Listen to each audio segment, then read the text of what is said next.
السلام علیکم ورحمۃ اللہ وبرکاتہ۔ امید ہے تمام دوست احباب خیر و عافیت سے ہوں گے۔ بسم اللہ الرحمن الرحیم۔ آج ہم جانیں گے کہ وضو کن چیزوں سے ٹوٹ جاتا ہے۔ بہت ہی انتہائی اہم موضوع ہے کہ وضو کن چیزوں سے ٹوٹتا ہے۔ بعض احباب ایسے ہوتے ہیں کہ جن کو اس بارے میں صحیح طور پہ علم نہیں ہوتا کہ آیا وضو کن کن چیزوں سے ٹوٹ جاتا ہے، اور وضو کی حالت میں ان سے وہ کام سرزد ہو جاتا ہے، وہ کام وہ کر دیتے ہیں جن سے وضو ٹوٹ جاتا ہے، اور وہ اپنے گمان کے مطابق یا انہیں علم نہ ہونے کی وجہ سے وہ سمجھتا ہے کہ وضو نہیں ٹوٹ رہا، تو وہ نماز یا اسی طریقے سے دیگر عبادتیں بھی اسی سے کرتے ہیں۔ تو اس لیے جاننا انتہائی اہم ہے، ضروری ہے۔ تو سب سے پہلے نمبر پر ہے خون یا پیپ نکل کر بہہ جانا۔ وضو کی حالت میں خون یا پیپ نکل کر اپنی جگہ سے بہہ جائے تو اس سے وضو ٹوٹ جاتا ہے۔ اس کی صورت یہ ہو سکتی ہے کہ جیسے ہی خون نکل جائے، کسی کا زخم ہو، خون نکلے، تو ایک صورت تو یہ ہوتی ہے کہ اگر چھل جائے، خون اندر ہی ہے، باہر نہیں نکلا، نظر آ رہا ہے لال خون، تو نظر آنے کی وجہ سے وضو نہیں ٹوٹے گا۔ جب نکلا، ایک قطرہ بھی نکل کر بہہ گیا تو اس سے وضو ٹوٹ جائے گا۔ اسی طرح پیپ نکل کر بہہ گیا، یا اسی طرح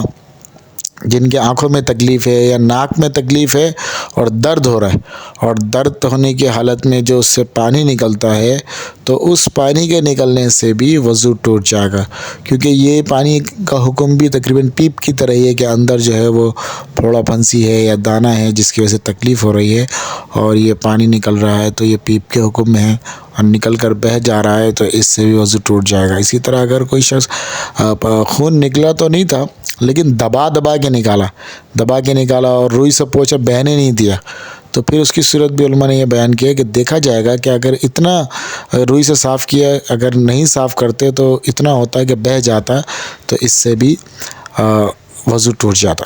اسی طرح وضو کی حالت میں پاخانہ یا پیشاب کرنا، جسے قضاء حاجت کہتے ہیں، تو اس سے بھی وضو ٹوٹ جاتا ہے۔ اب اس میں یہ بات بھی یاد رکھے کہ پخانے پیشاب کی مقدار کا کوئی حد نہیں ہے۔ اگر ایک قطرہ پیشاب کا بھی نکل گیا تو اس سے کیا ہوگا، اس سے بھی وضو ٹوٹ جائے گا، اثر نو وضو کرنا لازمی ہے۔ اسی طریقے سے وضو کی حالت میں جو شخص باوضو ہو، تو وضو کی حالت میں اگر ہوا خارج ہو جائے، چاہے اس کی جو بھی صورت ہو، اس سے وضو ٹوٹ جاتا ہے۔ چاہے جو بھی صورت ہو سے مراد یہ ہے کہ اگر ہوا خارج ہوئی ہے، بدبو محسوس ہو گئی، یا اسی طریقے سے آواز اس کی آئی، یا بہرحال باوضو شخص کو یقین ہو گیا ہے کہ ہوا خارج ہوئی ہے، تو اس سے وضو ٹوٹ جاتا ہے۔ اگر صرف اور صرف شک ہوا تو شک سے وضو نہیں ٹوٹتا، کسی بھی صورت سے اس کی مہک بدبو کے ذریعے یا اسی طرح آواز کے ذریعے یا کسی اور ذریعے سے معلوم ہو جائے کہ ہوا خارج ہوئی ہے تو اس سے وضو ٹوٹ جاتا ہے۔ اسی طرح اگلے نمبر پر ہے منہ بھر کے الٹی کرنا۔ وضو کی حالت میں منہ بھر کے قے ہو جانے سے وضو ٹوٹ جاتا ہے، یعنی جو شخص باوضو شخص ہے، اسے اگر منہ بھر کے الٹی ہو گئی تو اس سے پھر وہ وضو ٹوٹ جائے گا، اسے اثر نو دوبارہ سے وضو کرنا ضروری ہے۔ منہ بھر کے ہونے کا مطلب یہ ہے کہ اتنے زیادہ مقدار میں ہو کہ جسے روکنا مشکل ہو جائے، منہ پہ ہاتھ رکھ کے یا بہرحال منہ کو اس طرح بند کرنا مشکل ہو رہا ہو، تو اسے منہ بھر کے کہتے ہیں۔ اب چاہے وہ خود جان بوجھ کر کے الٹی کی، انگلی ڈال کے یا کسی طریقے سے وہ جان بوجھ کے الٹی کی، یا اپنے آپ الٹی ہو گئی، بہرحال کھانا نکلا، اس میں جو کچھ کھایا تھا وہ باہر نکل گیا، یا خون کی الٹی تھی، یا اس طریقے سے اور کوئی چیز تھی، تو اس سے بھی وضو ٹوٹ جائے گا۔ البتہ اگر صرف بلغم تھا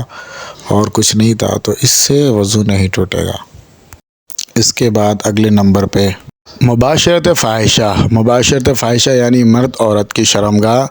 بغیر کسی کپڑے بلا حائل ملانا۔ دخول کے بغیر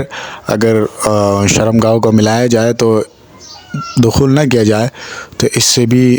وضو ٹوٹ جاتا ہے۔ اسی طریقے سے اگر مزی کے جو قطرے ہوتے ہیں، جو جمعہ سے پہلے مزی کے قطرے نکلتے ہیں، اس سے بھی وضو ٹوٹ جاتا ہے۔ اس کا حکم بھی پیشاب کے قطروں کی طرح ہے، اس سے وضو ٹوٹ جاتا ہے۔ نشے میں مست یا بے ہوش ہو جانا۔ وضو کی حالت میں نشے کی وجہ سے مست یا بے ہوش ہو جانے سے یا کسی پر جنون طاری ہو جانے سے بھی وضو ٹوٹ جاتا ہے۔ وضو کی حالت میں نشے کی وجہ سے مست ہو جانا مطلب وضو کسی شخص کا وضو تھا اور اسی حالت میں کوئی نشہ آور چیز استعمال کر دی جس کی وجہ سے وہ مستی کی حالت میں آ گئے اور وہ کسی کو پہچان نہیں رہے، والدہ والد بہن بھائی کو نہیں پہچان پا رہے، اس قدر وہ مست ہو گئے، بالکل نشے کی حالت میں ہو گئے۔ تو اسی طرح کوئی شخص بے ہوش ہو گیا، وضو تھا اور وضو جس شخص کا باوضو شخص بے ہوش ہو گیا، اسی طرح کسی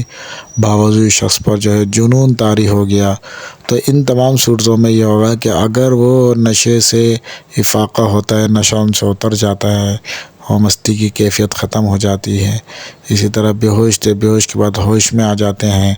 یا جنون طاری تھا، جنون طاری ہونے کے بعد جیسے کسی کو پاگل پن کے دورے پڑتے ہیں یا اس طرح کی کوئی کیفیت ہوتی ہے، اس کے بعد وہ درست ہو جاتے ہیں، صحت یاب ہو جاتے ہیں، ہوش میں آ جاتے ہیں، تو اس صورت میں وہ پہلے والے وضو سے اگر کوئی نماز پڑھنا چاہتا ہے وہ شخص، تو اس سے وہ نماز نہیں پڑھ سکتا۔ عصر نو نماز کے لیے وضو کرنا ضروری ہے۔ اور اسی طرح نماز میں قہقہہ مار کر ہنسنا،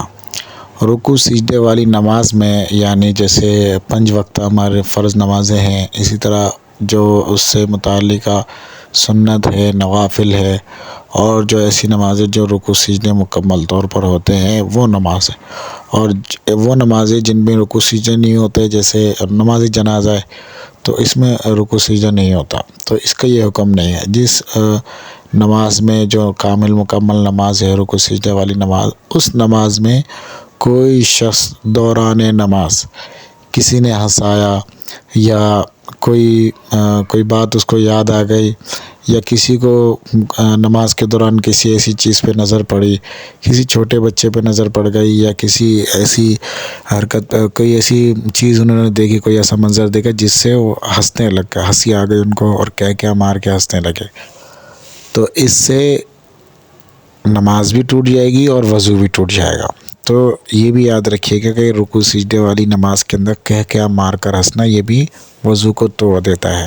اور یہ یاد رکھے کہ عام حالت میں نماز کے علاوہ اگر کوئی شخص باوضو شخص وہ کیا لگا کے ہنستا ہے تو اس سے وضو نہیں ٹوٹتا، لیکن اگر وہ کامل مکمل رکوع سجدے والی نماز میں کیا مار کر ہنستا ہے تو اس سے اس کی نماز فاسد ہو جاتی ہے اور ساتھ میں وضو بھی ٹوٹ جاتا ہے۔ تو عصر نو دوبارہ سے وضو کر کے اب دوبارہ نماز پڑھنی ہوتی ہے ان کو۔ اس کے بعد ہے وضو کی حالت میں باوضو شخص سو جائے، نیند سے بھی وضو ٹوٹ جاتا ہے، لیکن ہر نیند سے وضو نہیں ٹوٹتا، اس کا خیال رکھیے گا، اس کی تفصیلات اپنے ذہن میں رکھیے گا۔ جس نیند کی وجہ سے انسان اپنے اعضاء پر قدرت برقرار نہ رکھ سکے، مطلب اسے اپنے جسم پر کنٹرول نہ رہے، اس کے ہاتھ پیر پر قابو نہ رہے، تو ایسی صورت میں اس کی وجہ سے اس کا وضو ٹوٹ جاتا ہے۔ جب آپ دیکھتے ہیں کہ انسان سو جاتا ہے، لیٹ جاتا ہے، تو اسے اپنے ہاتھ پیر پر کنٹرول نہیں ہوتا، وہ اپنی مرضی سے ہاتھ پیر نہیں ہلا سکتا، وہ تو بالکل ڈھیلا چھوڑ کے سو چکا ہوتا ہے، تو ایسی صورت میں اس سے وضو ٹوٹ جاتا ہے۔ لہٰذا اگر کوئی شخص پہلو پر یا ایک کولے پر یا چہرے کے بل یا چت لیٹ کر سو جائے یا کسی ایسی چیز سے ٹیک لگا کر سو جائے، کسی گاؤ تکیے پہ ٹیک لگا اس پہ یا کسی دیوار سے ایسے ٹیک لگا کر یا کسی اور کرسی یا کسی اور چیز پہ ایسے ٹیک لگا کر سو جائے کہ اگر اس چیز کو ہٹایا جائے تو وہ شخص گر پڑے، تو ایسے اگر کوئی سوتا ہے تو اس سے اس کا وضو ٹوٹ جائے گا۔ البتہ اگر ایسا سویا جیسے نماز کی حیت، جس سجدے میں کوئی شخص گیا اور سجدے میں جا کے سو گیا،